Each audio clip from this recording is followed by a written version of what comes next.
Doctor ortho Ayurvedic oil and capsule. अब दर्द भी घुटने टेकेगा। तेज हुई जंग, इजरायल में हमलों के बाद ईरान ने 5 देशों में अमेरिकी बेस पर दागी मिसाइलें। मध्य पूर्व में 7 अमेरिकी सैन्य अड्डे भी निशाने पर। इजरायल ने कहा सत्ता परिवर्तन तक ऑपरेशन रहेगा जारी। अजमेर में कांग्रेस पर बरसे पीएम मोदी, बोले देश को बदनाम करना पुरानी आदत। एआई समिट प्रदर्शन मामले में पटियाला हाउस कोर्ट से उदय भानुचिप को राहत। भानुचिप को मिली जमानत। 50,000 के मुचलके पर मिली जमानत। पासपोर्ट जमा कराने का अदालत ने दिया आदेश।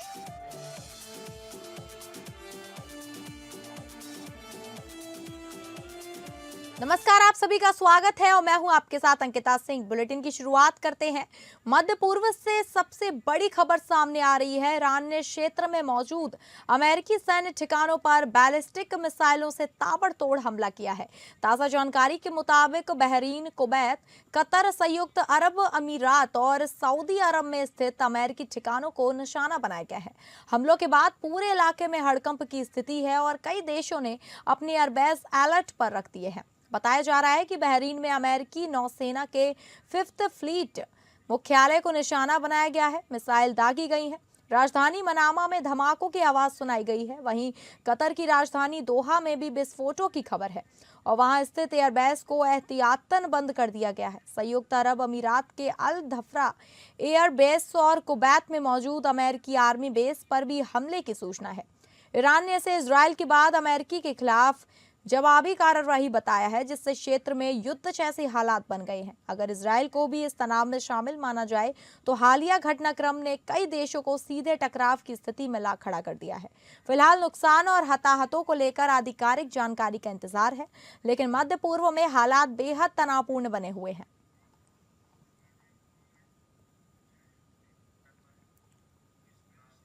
अमेरिकी राजनीति में एक बार फिर बयानबाजी तेज हो गई। हाल ही में दिए गए संबोधन में राष्ट्रपति डोनाल्ड ट्रंप के भाषण को लेकर नई बहस छिड़ गई है। एक टिप्पणी में दावा किया गया कि ट्रंप का भाषण लगभग शब्दशः उसी बयान से मेल खाता है जो पहले पायर्स मॉर्गन के साथ इंटरव्यू में दिया गया था। बयान में कहा गया कि प्रो अमेरिका होना अमेरिका के दुश्मनों की रक्षा करना नहीं हो सकता। इसे अमेरिकी जनता की सामान्य समझ बताया गया और आरोप लगाया गया कि दोनों छोर के चरमपंथी समूह ने नैरेटिव को उलटने की कोशिश की। वक्तव्य में यह भी कहा गया कि अब यह झूठ खत्म हो चुका है और जनता सच्चाई को समझ चुकी है। साथ ही ईरान में स्वतंत्रता के करीब होने और मध्य पूर्व में उदार लोकतंत्र के विस्तार का दावा भी किया गया। बयान में कहा गया कि इससे अमेरिका और पश्चिमी फिर से सुरक्षित होंगे। हालांकि इन दावों पर राजनीतिक हलकों में अलग अलग प्रतिक्रियाएं सामने आ रही हैं और अंतर्राष्ट्रीय स्तर पर हालात पर नजर रखी जा रही है। Members of the Islamic Revolutionary Guard, the armed forces, and all of the police, I say tonight that you must lay down your weapons and have complete immunity, or in the alternative, face certain death. So, lay down your arms, you will be treated fairly with total immunity, or you will face certain death. Finally, to the great proud people of Iran, I say tonight that the hour of your freedom is at hand. Stay sheltered. Don't leave your home. It's very, very dangerous outside. Bombs will be dropping everywhere. When we are finished, take over your government. It will be yours to take. This will be Pakistan और अफगानिस्तान के बीच सैन्य टकराव तेज होता नजर आ रहा है। पाकिस्तानी मंत्री की ओर से दावा किया गया है कि 330 अफगानी लड़ाके मारे गए हैं। वहीं दूसरी ओर अफगान पक्ष की तरफ से कहा जा रहा है कि पाकिस्तान एयरफोर्स का एक जेट गिराया गया और उसका पायलट जिंदा पकड़ा गया। इन दावों की स्वतंत्र पुष्टि फिलहाल नहीं हो सकी है। अफगानिस्तान के तालिबान रक्षा मंत्रालय ने वीडियो जारी कर पाकिस्तान के खिलाफ जवाबी कार्रवाई का दावा किया है। साझा किए गए कथित वीडियो में पाकिस्तानी सैन्य ठिकानों को निशाना बनाए जाने की बात कही गई है। हालांकि इन वीडियोज और दावों की सत्यता की पुष्टि अभी तक अंतर्राष्ट्रीय स्तर पर नहीं हुई है। इससे पहले पाकिस्तान की ओर से अफगानिस्तान में 29 स्थानों पर व्यापक हवाई बमबारी किए जाने की खबर सामने आई है। पाकिस्तानी अखबार डॉन की रिपोर्ट्स के अनुसार पाकिस्तान ने 297 अफगानी लड़ाकों को मार गिराने और 89 चेकपोस्ट तबाह करने का दावा किया है। दोनों देशों के बीच बढ़ता तनाव क्षेत्रीय स्थिरता के लिए गंभीर चिंता का विषय बनता जा रहा है।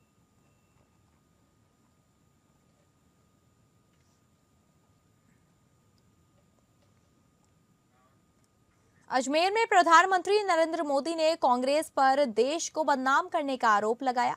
17,000 करोड़ की परियोजनाओं का शिलान्यास लोकार्पण हुआ। 21,800 युवाओं को नियुक्ति पत्र मिले और HPV टीकाकरण अभियान की शुरुआत की गई। आयोजित सभा में प्रधानमंत्री मोदी ने कांग्रेस पर तीखा हमला बोला। उन्होंने कहा कि कांग्रेस की देश और सेनाओं को बदनाम करने की पुरानी आदत है और वह अंतर्राष्ट्रीय मंचों पर भी भारत की छवि खराब करने की कोशिश करती है। पीएम ने कहा कि कांग्रेस पहले इंडियन नेशनल कांग्रेस थी, लेकिन अब उसका स्वरूप बदल गया है। उन्होंने ये भी कहा कि देश की प्रतिष्ठा बढ़ाने के प्रयासों के बीच ऐसी राजनीति उचित नहीं है। हताशा, निराशा में डूबी, लगातार पराजय के कारण थक चुकी कांग्रेस ने क्या किया, ये आपने देखा है। दुनिया भर के मेहमानों के सामने कांग्रेस ने देश को बदनाम करने की कोशिश की। इन्होंने विदेशी मेहमानों के सामने देश को बेइज्जत करने के लिए पूरा ड्रामा किया। अगली खबर का रुख करेंगे, जहां छत्तीसगढ़ के बस्तर में लंबे समय तक लाल आतंक का साथ देने वाले आत्मसमर्पित नक्सली जो पुनर्वास केंद्र में रह रहे हैं, आज सदन की कार्यवाही देखने पहुंचे। कभी लाल आतंक से जुड़े पुनर्वासित लोग आज जब सदन की कार्यवाही देखने पहुंचे तो उनकी आंखों में खुशी साफ तौर पर देखी जा सकती थी। सदन में कार्यवाही देखने के बाद उनसे मुख्यमंत्री विष्णुदेव साय और उप मुख्यमंत्री विजय शर्मा के साथ कई मंत्रियों ने भी मुलाकात कर संवाद भी किया। सीएम विष्णुदेव साय ने कहा कि आज काफी अच्छा दिन है, क्योंकि आज पुनर्वासित लोगों ने लोकतंत्र पर भरोसा जताया और सरकार की पुनर्वास नीति से प्रभावित होकर मुख्यधारा में लौटे हैं। सीएम ने कहा कि हमारी सरकार की पुनर्वास नीति का ही असर है कि अब नक्सली मुख्यधारा से जुड़ रहे हैं। उप मुख्यमंत्री विजय शर्मा ने इस दिन को ऐतिहासिक बताते हुए कहा कि पुनर्वासित लोग मुख्य धारा से जुड़े हैं, वो काफी अच्छा महसूस कर रहे हैं। विजय शर्मा ने कहा कि आज जब वो सदन में कार्यवाही देखने पहुंचे तो उनके चेहरे की खुशी साफ ज्यादा देखी जा सकती। पुनर्वास केंद्रों में रह रहे लोग जो सदन की कार्यवाही देखने आए, उनका कहना है कि उन्होंने कभी सोचा नहीं था कि सदन में आ पाएंगे। वो सदन की कार्यवाही देखकर काफी खुश हुए हैं। आत्मसमर्पित कोई नहीं है, ये ससम्मान पुनर्वासित हैं।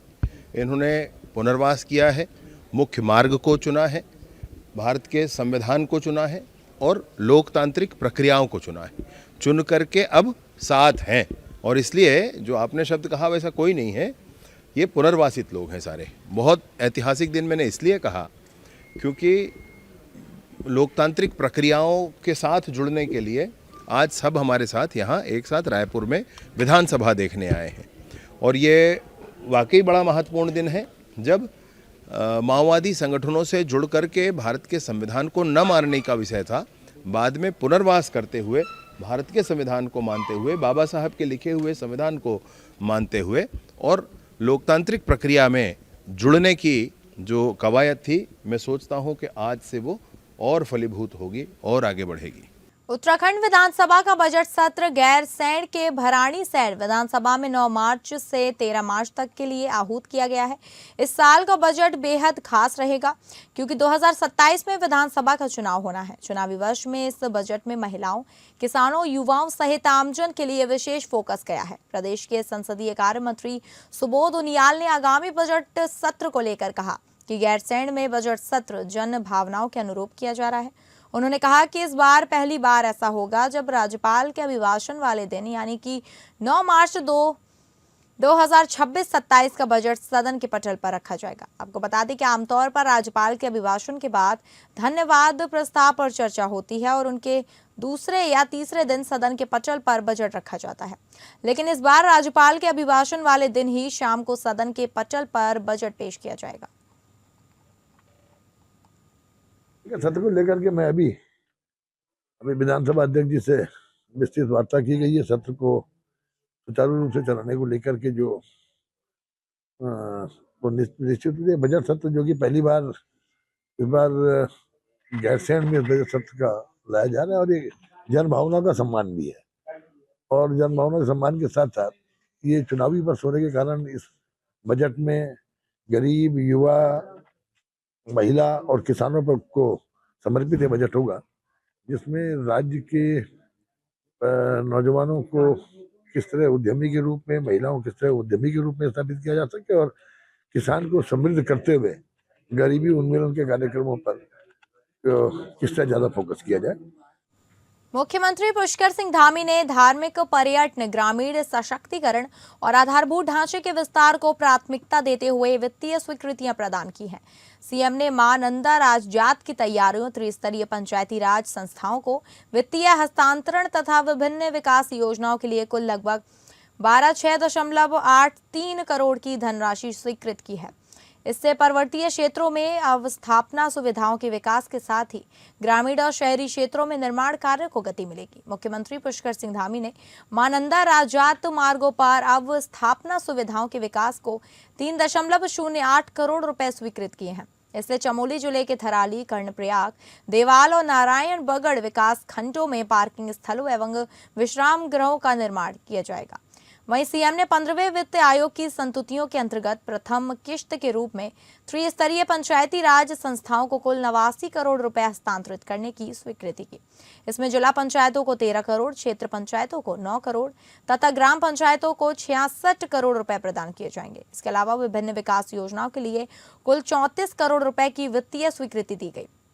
इनमें धराली में बहुमंजिला पार्किंग, टिहरी गढ़वाल के घनशाली में बस स्टॉप निर्माण, पौड़ी गढ़वाल के यमेश्वर क्षेत्र में सिल्ला काइंड मोटर मार्ग का द्वितीय चरण, राष्ट्रीय आयुष मिशन की निर्माणाधीन योजनाएं, रामनगर आवासीय परियोजना की पेयजल योजना और नैनीताल क्षेत्र के विद्यालयों की मरम्मत शामिल है।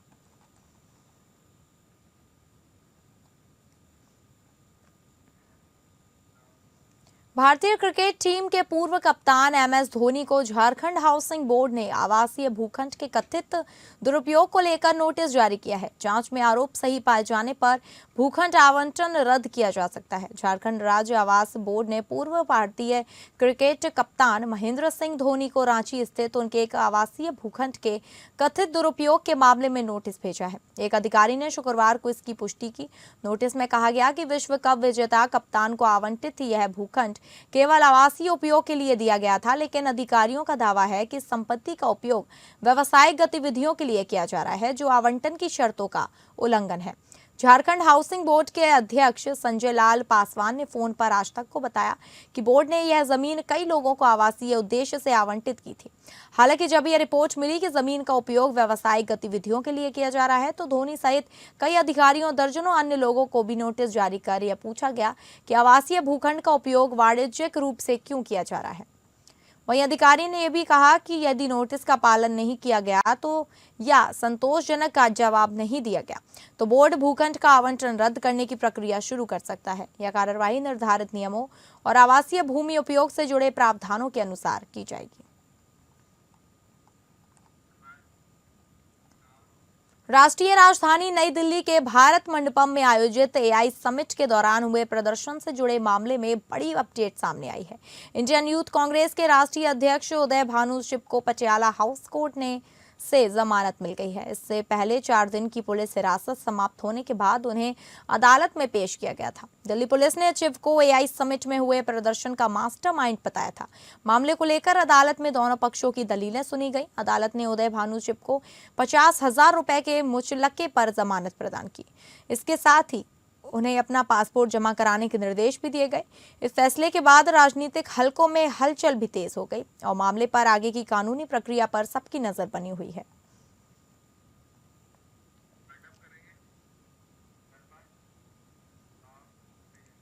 तो फिलहाल इस बुलेटिन में इतना ही। नमस्कार।